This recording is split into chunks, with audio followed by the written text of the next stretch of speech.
So while the situation is undoubtedly improving, and I don't want to lose sight of that point, we are not yet in a position to say that this outbreak is over or completely under control. In particular, we continue to have some concern that the level of transmission not associated with the hospitality cluster remains elevated. And again, to give some illustration of that, as of today, the figure for that non-hospitality related case number remains in Aberdeen over 20 per 100,000. And by contrast, the 7-day rolling average for the rest of Scotland is around 6 per 100,000.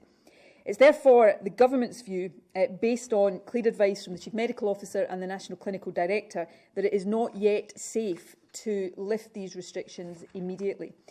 I know this is disappointing. The Council in particular, for understandable reasons, is keen to see restrictions lifted, a view they expressed at a SCORE meeting that I chaired earlier this morning. We've also taken into account the view of the local incident management team that the main cluster is increasingly under control. But moving too quickly with transmission levels as they remain just now would, in our view, risk the hard-won progress that people in Aberdeen have made.